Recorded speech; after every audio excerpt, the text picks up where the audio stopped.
Hello and welcome to another edition of Currently in Quincy. I'm Joe Catalano. On today's program, we'll have a chat with State Senator John Keenan of Quincy. First, though, we check the news for you.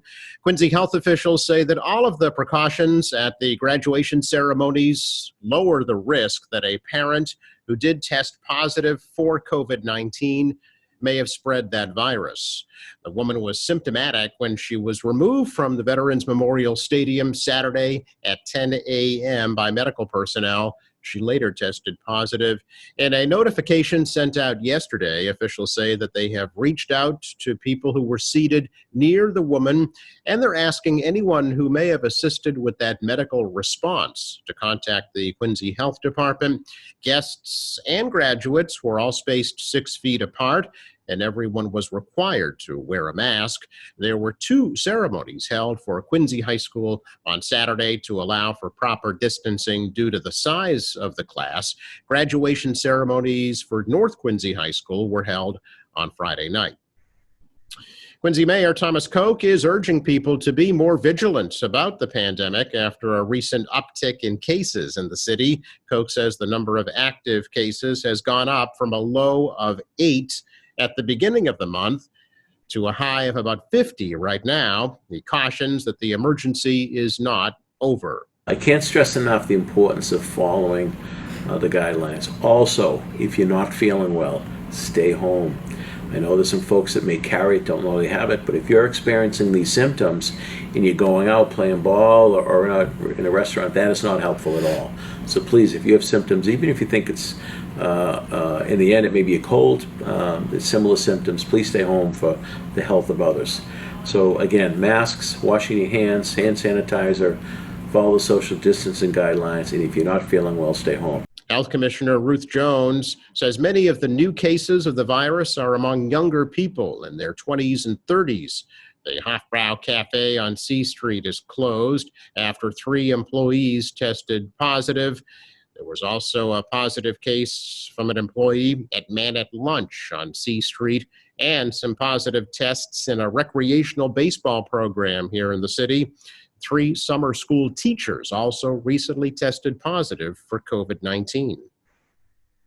There are 8 semifinalists to become the next Quincy school superintendent. The search committee has narrowed the field from the 20 applicants for that position, and the committee will come up with 3 to 6 finalists that will be interviewed by the full school committee in public hearings.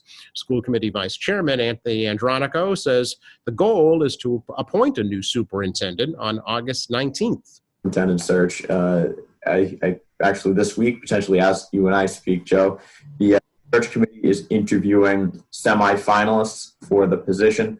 From my recollection, they received about 20 candidates or so that were from across the country, and they picked, I believe, 8 or 9 semifinalists that are also from across the country. I mean, when we say it's a national search, we meant it, and not only did we get applicants from across the country, but we've at the very least selected semifinalists from across the country, and we also have a few local candidates. So it's, it depends. I can't talk specifics on it, but they're interviewing semifinalists, and again, at the end of those interviews, the search committee will pick 3 to 6 external candidates to give as finalists to us.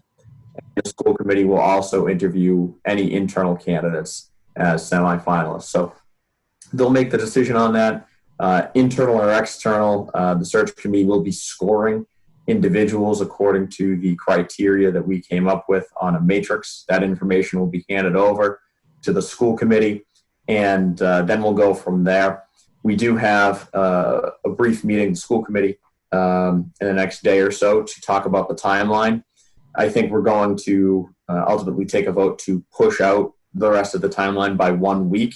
So finalist interviews would begin on August 3rd and run for 2 full weeks, the week of August 3rd, the week of August 10th. And then the following week, we would look at making a vote on the 19th of August for a permanent superintendent. Assistant Superintendent Kevin Mulvey has been serving as the interim superintendent since the retirement of Rick DeCristofaro, who is the new president of Quincy College. Norfolk County Commissioner and former Quincy City Clerk Joe Shea is running for re-election to his county commissioner seat. Shea will be a candidate on the September 1st Democratic primary ballot. He served as county commissioner since 2015 and was one of 3 county commissioners. The top 2 vote getters will advance to the November 3rd general election. Shea says his priorities include modernizing the county's financial and capital planning practices and helping Norfolk County communities recover from the COVID-19 pandemic.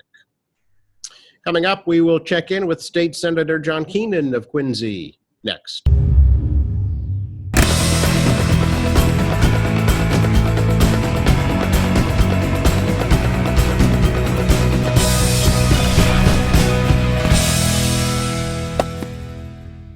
Time to check in once again with the State Senator John Keenan of Quincy for a kind of a Beacon Hill update, I guess, on what's going on at the State House and here in the district. John, good to virtually see you again.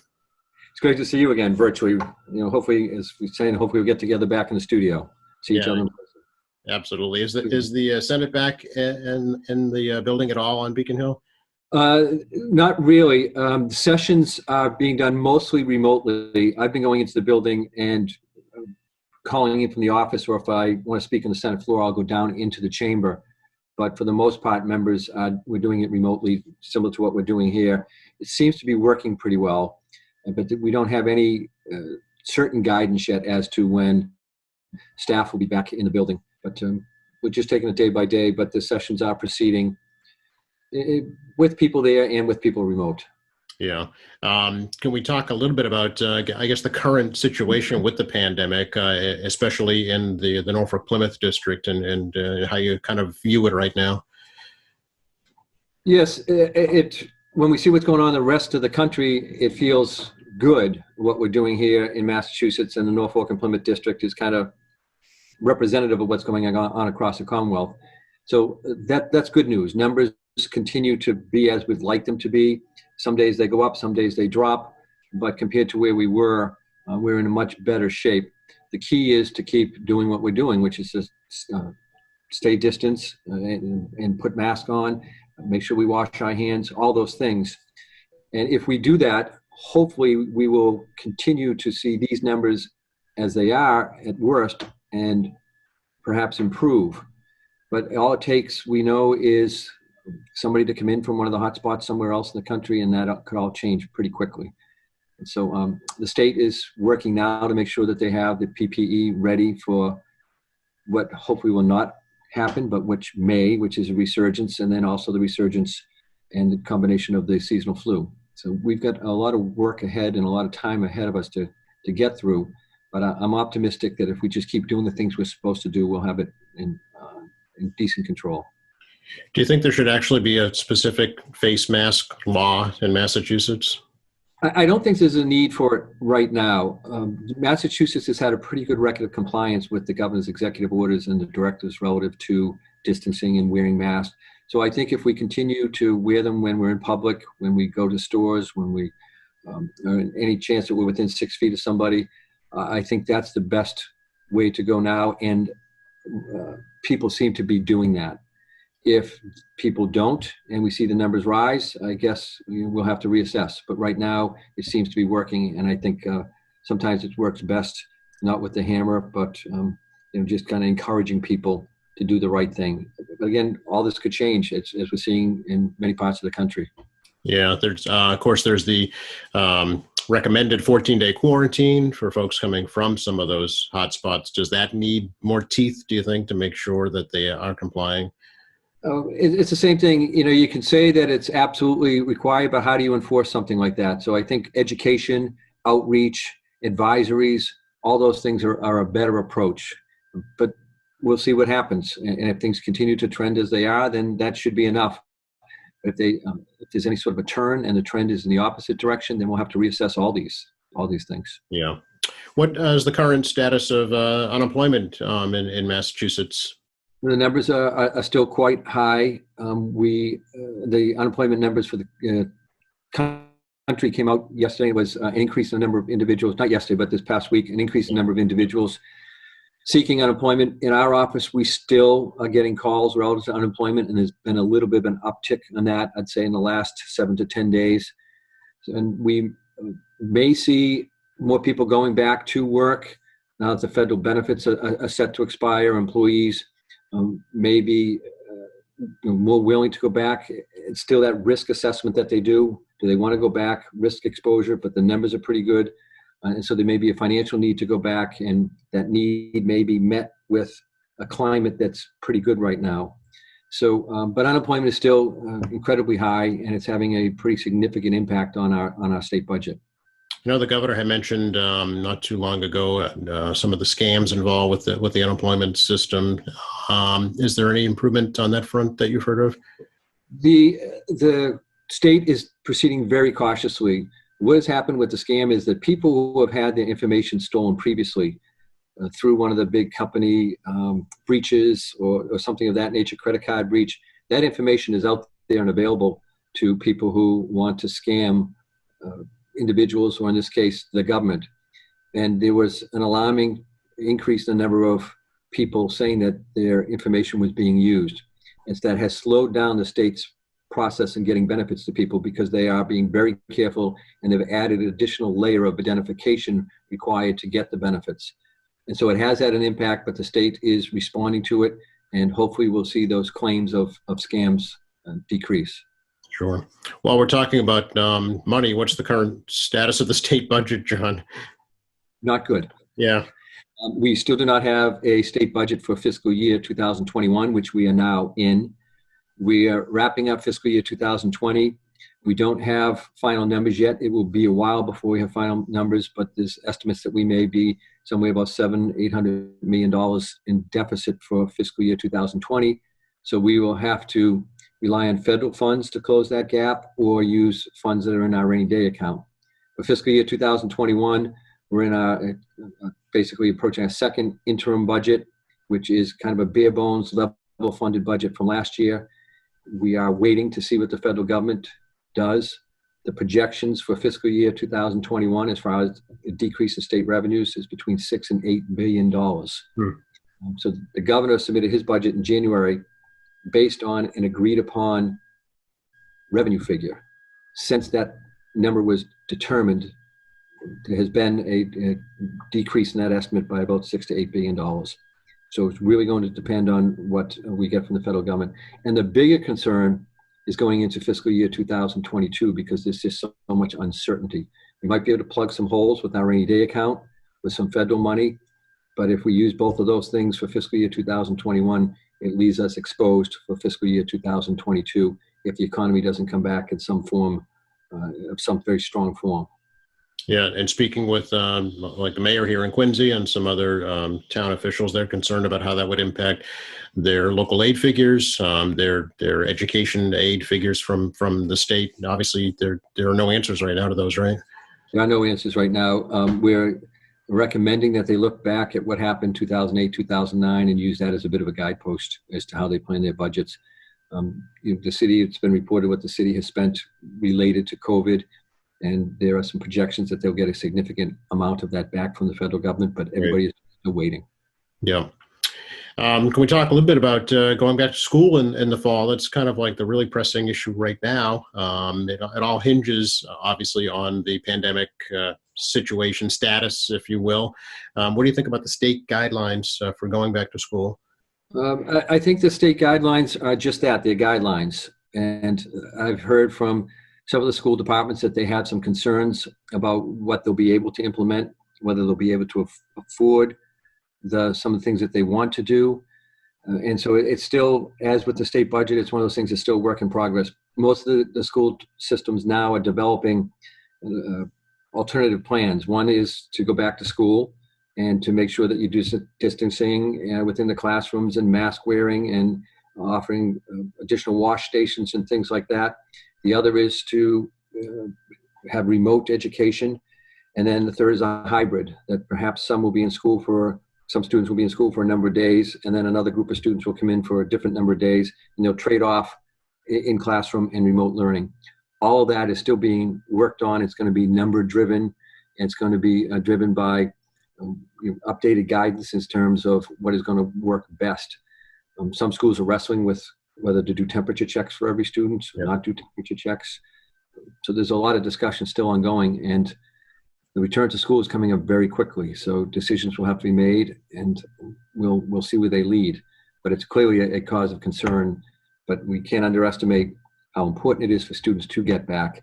But we have to be cautious so that we don't contribute to a sudden or substantial resurgence of COVID-19. Do you think, does any plan need approval by teachers unions, either by the state or local teachers unions? I'm not so sure they need approval, but I know that the communities have been working with the teachers. Yeah. And one of the concerns that teachers have is that if each district does something differently, if one district is different from the next, a teacher may live in one town and work in another town. The town where the teacher works may only be doing remote learning. And that teacher then may have childcare responsibilities at home and be unable to work. So those are the types of things that, again, that are being worked out. And the teachers unions have expressed that as a concern, and have expressed a concern that while the spread among young people, particularly very young children, is unknown, the degree to which they spread it, there's no real pure scientific conclusion on that yet. They're concerned that they'll be exposed and they'll bring it home to loved ones, and that will create problems. So still a lot of unanswered questions. Yeah, I've heard concerns too about a disparity in learning if there are individual plans within communities. Right now, all the kids are kind of on the same playing field in the public schools here in the state, but that could splinter, with some kids maybe getting a different type of education than others. Yeah, and that comes back to what local communities can afford to fund. Right. Quincy took the step and made sure that students had Chromebooks, had access to computers. Some communities can't do that. Right. Some communities in Massachusetts still do not have reliable access to the internet, Yep. Wi-Fi, and that is a concern. So each community is facing a different set of challenges. And it's just something that will be worked through over the next few months, and it's certainly going to be a learning experience once the students go back to school, and as we progress through the school seasons. Sure. We talk a little bit, John, about the police reform bill. It's kind of the big white elephant in the room that Yes. we're dancing around. It did pass in the Senate, and it passed in a controversial fashion, I guess I would say. Let me ask you, first of all, just kind of your overall feeling about that bill. There is much to be commended in the bill, and there are some things of concern in the bill. Things that to be commended. We do not have a uniform hiring process for police officers here in Massachusetts. This bill moves the Commonwealth towards having a standardized hiring system. We do not have standardized training within our police academies. It's similar, pretty close, but not the same. This would move to a standardization of police officer training. For those who are already on the job that who are required to get 40 hours of in-service training, we have many departments in the Commonwealth where officers are not getting their in-service training. And that was a result, we have that information as a result of an audit that was done by Auditor Bump. So we know that some departments, they're not getting the required 40 hours, and we know there may be as many as 9 or 10 departments where they're not getting any in-service training. So this legislation would standardize that process and have the reporting to a central group, which I can touch on, so that they will be able to monitor who has gotten that training and who hasn't. We do not have standardized use of force policies in the Commonwealth. This would move towards that. We do not have any sort of standardized officer reporting of use of excessive force in the Commonwealth. This would establish that. We do not have many of our departments in the Commonwealth accredited. There are about 100, maybe between 100 and 115 departments in Massachusetts that are either accredited, or certified. This would put in motion put a path in place towards accreditation of our police departments. And we do not have or give the Attorney General of Massachusetts the ability to do pattern or practice reviews of departments. This would allow for that as well. We do not have any sort of standardized data collection. We do with the hands-free law, but this would address some of that as well. So those are the good things. The big issue that came up is the issue of qualified immunity, which protects public employees, including police officers. And there was an attempt in the Senate bill to not abolish it. It is not abolished, and there's been a big misunderstanding about that. Qualified immunity is not abolished in the Senate version of the bill. The Senate attempted with language to address those cases where everybody would agree that a police officer should not get qualified immunity, meaning should not be automatically dismissed from a lawsuit because they happen to be a public employee. So we're trying to get to the cases where the conduct is so egregious and so obviously beyond the scope of what a police officer should be doing, that the qualified immunity would not automatically attach. That's what we were trying to do. I'm not sure the Senate version got the language as clear as it could be.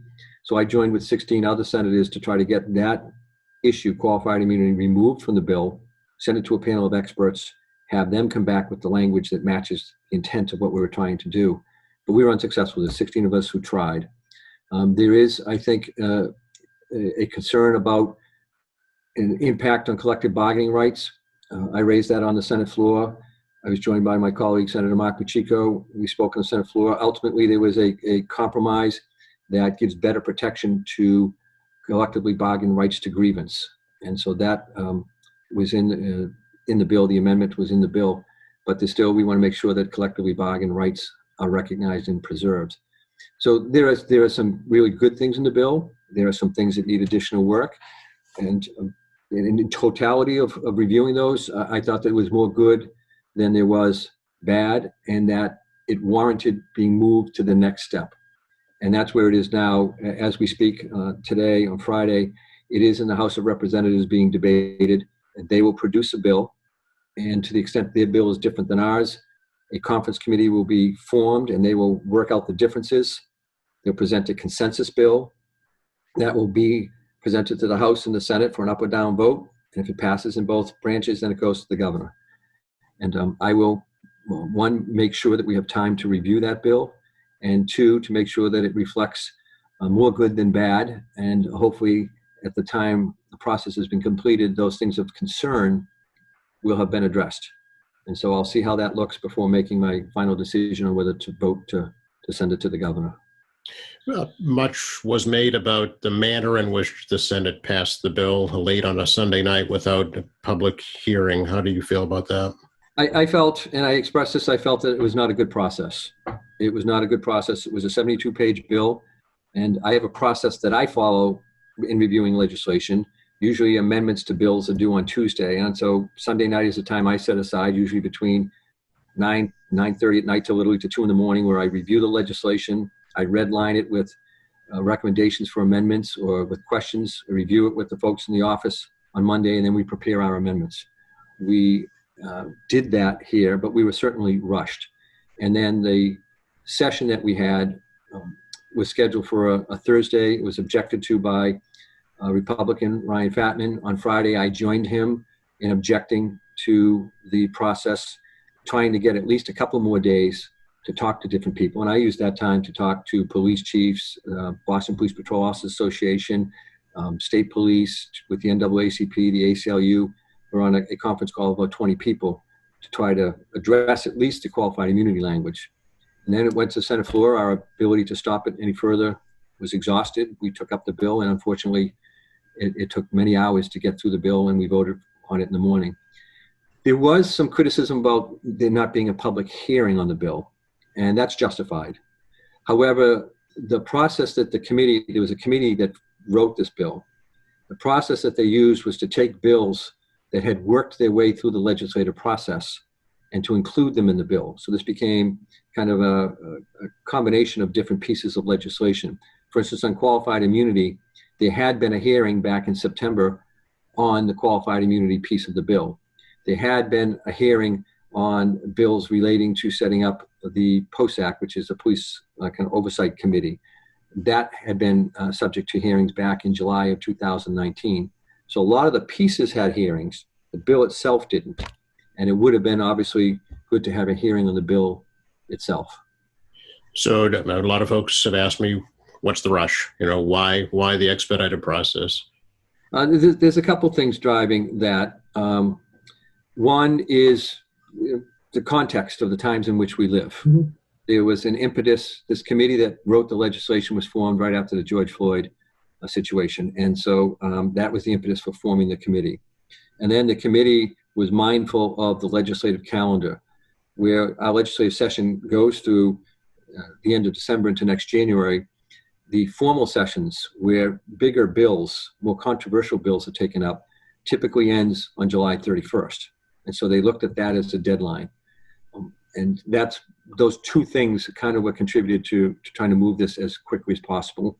And it has been a fast-track piece of legislation. Again, there's a lot of work that's done throughout the course of the legislative session on parts of it, but it is moving quickly, and we'll see what the final product looks like. Some of the concerns I've heard, I talk to folks in law enforcement every single day. A couple of things there. Obviously, they're concerned about the qualified immunity provision and whether or not that would prohibit people from getting into law enforcement in the first place or force folks to get out of it. And number two, a concern about social workers taking over where law enforcement might be needed, and that leading to both, litigation issues as well as personal safety issues. Yeah, so on the qualified immunity, police officers are taught and are trained to use, to act reasonably and proportionately to the circumstances. That's always been pretty much the standard. And this doesn't change that standard. I can give you just a quick example. For instance, this is a case, and I can get to the more detailed facts, but the case basically is that there's an individual in a surrender position on his knees, his arms are raised in the air. There is a dog circling the individual, and there's an officer there who has a weapon. And the individual asks the officer, I'm surrendering, please don't have the dog attack me. This is not in Quincy. We thankfully, these things, our dog officers are, I think, the best in the state. But in any event, the officer confronted with an individual on his knees with his arms raised, saying, please don't have the dog attack me, has the dog attack him. And that officer who acted contrary to his training, who acted purposely, recklessly, apparently to inflict harm, was covered by qualified immunity. And those cases aren't all that common, but they do occur. And so the intent of the legislature was to address those types of cases. And for those who have always done their job, using their best judgment and using reacting reasonably given all the circumstances, they have been protected by qualified immunity, and they will be protected by qualified immunity if the Senate language becomes the final language and they clear up, I think, to make the language clearer than what it is. The qualified immunity doctrine has developed over the years in the courts, and it is designed to protect public employees from frivolous lawsuits when they make a mistake. It doesn't prevent lawsuits from being filed. It allows public employees to be dismissed from the lawsuit because they made a mistake and they acted reasonably and proportionately to the circumstances. That's why it was designed.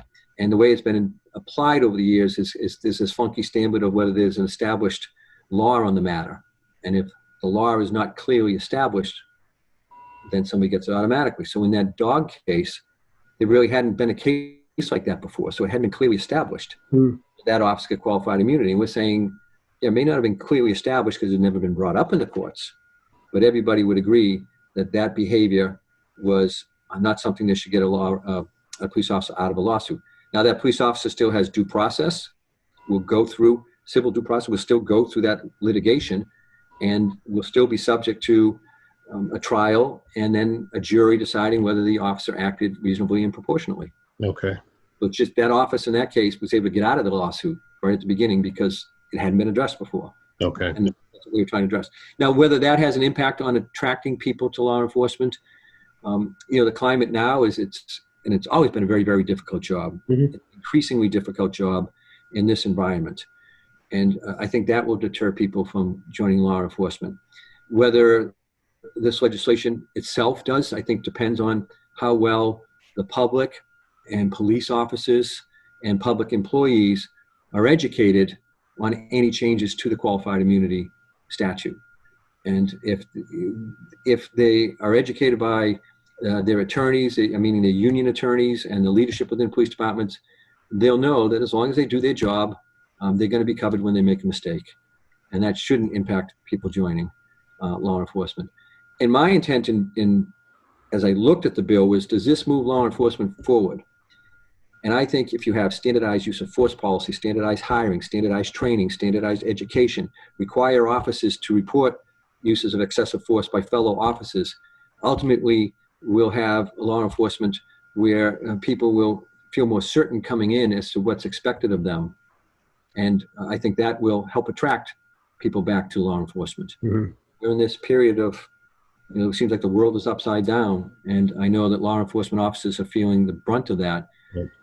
And I understand that, and I respect that. And, so many of them I know, and they're my friends. So it was difficult knowing that the climate that they're working in to vote on this legislation. But I'm trying to do what's best for all the people of the Commonwealth. And then also, I think hopefully in the long term, it'll be shown that the improvements to the law enforcement that could come of this bill will be good. Will this bill impact the state police also, John? Yes. So there are the state police will be subject basically to all of the same things. And there are also some reforms that are specific to state police within the bill, because we had a state police department, and not everybody in the department, but clearly a lot of people within that department were committing fraud for a long period of time. And it just went unchecked. And so the hope is that through the accreditation process and those types of things, that we'll start to pick that up, and then we'll change the culture.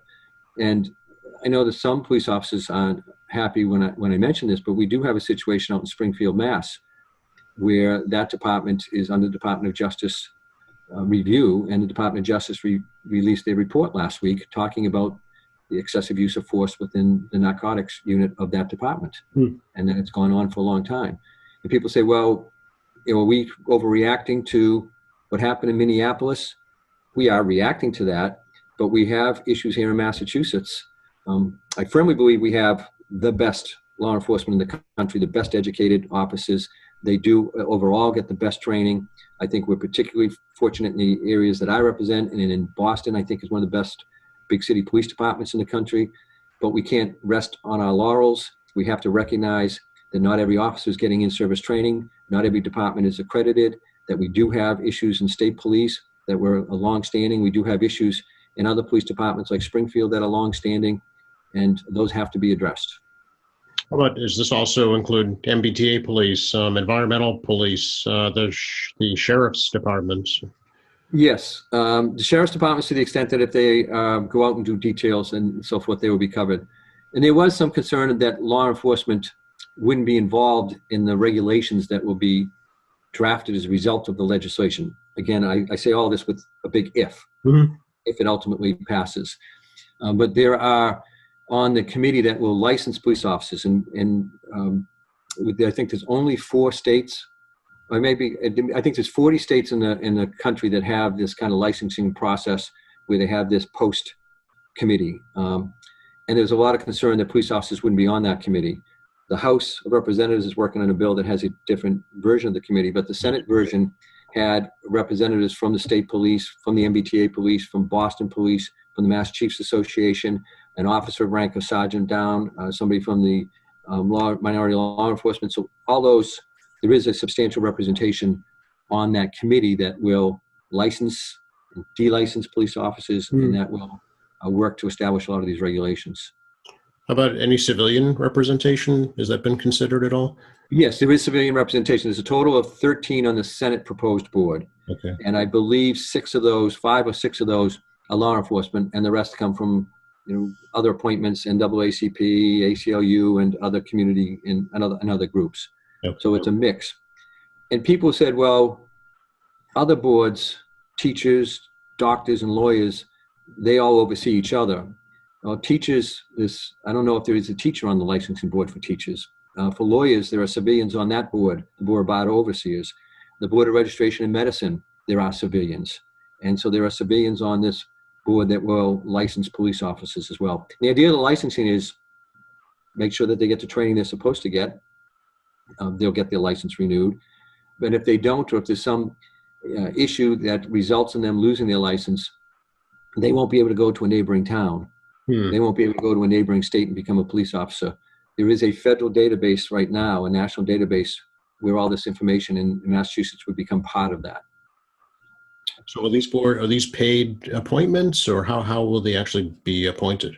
They are nominated through state police, Boston police, and through the different organizations. Ultimately, most of them are appointed by the governor. I believe there's a stipend, but I'll have to double check on that because there was some amendments that had to do with that, and the House is working on that as well. So ultimately, we'll see how that works. But there'd be an executive director of the committee and so forth, and so it would be a professional organization. Okay. Going forward, John, in the current session, what do you hope to accomplish? Well, we're working on a few things. One, obviously, we're going to monitor police reform very closely. Our hope was that there'd be some sort of healthcare legislation. It's uncertain whether that'll make its way through the House and the Senate. We've been working on legislation that would provide protections to people who struggle with MS, protection having their medication changed because of increase in copays or dropping off a formulary of a particular insurance company. It's critical that they continue to have access for that medication. We're closely monitoring the budget situation because obviously we want to make sure that resources are there for Quincy and the other towns in my district, Rockland, Abington, Holbrook, and Braintree, make sure they have the resources they need. So it's going to be a busy next week as we go to the end of the session, and it's still unknown whether we will extend the session beyond January 31st. Oh, interesting. Okay. You did approve the alcohol to go bill, though, to help restaurants a bit. Yes. Yeah. Given the circumstances, I ordinarily wouldn't be in favor of that, but given the circumstances, it's something that restaurant owners were asking for. It will last as long as the declared state of emergency. There are some controls in place for it. It will help their takeout business. And so I think it was a good move. We've also had legislation that allows restaurants to provide outdoor dining and alcohol service at their outdoor patios or venues in Quincy, for instance, on Cottage Ave. They do it out there. So it will streamline that process, even though many communities are already doing it. So we're trying to respond to the unique challenges of the pandemic and trying to help businesses as best we can. Yeah. Anything else to touch on today?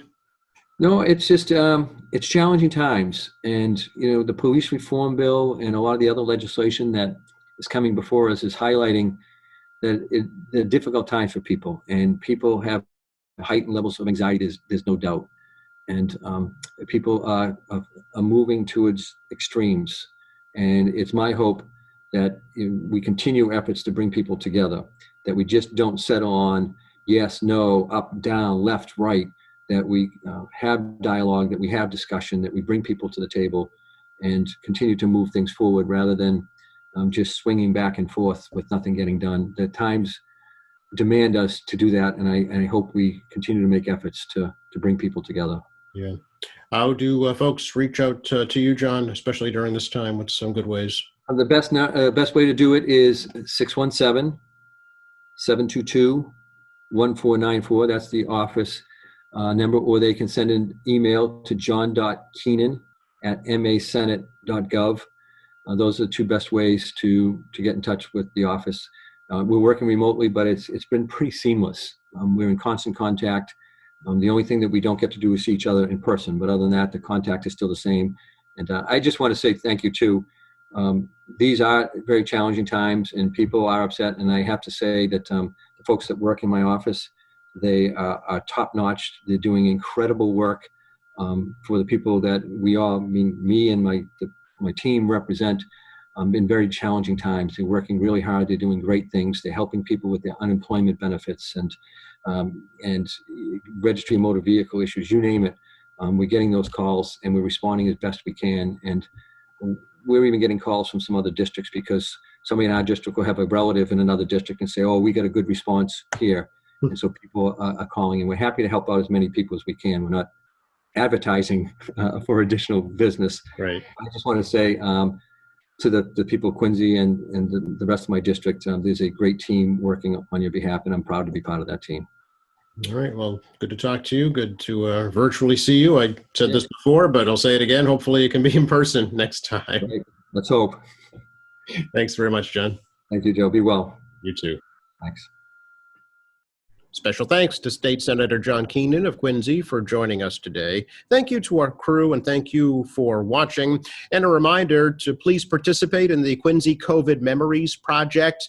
Send in your videos, your photos, your artwork, stories, any other experiences of your life in Quincy during the pandemic. Just go to quincyculturalmemory.com, or you can send them to the Thomas Crane Public Library. Attention Local History, 40 Washington Street, Quincy, 02169. And an invitation to please visit our newly redesigned website, qatv.org. You'll find all of our latest programs, news and information, video on demand, information about online classes, and now live streaming. For all of us here at Quincy Access Television, I'm Joe Catalano. Please stay safe.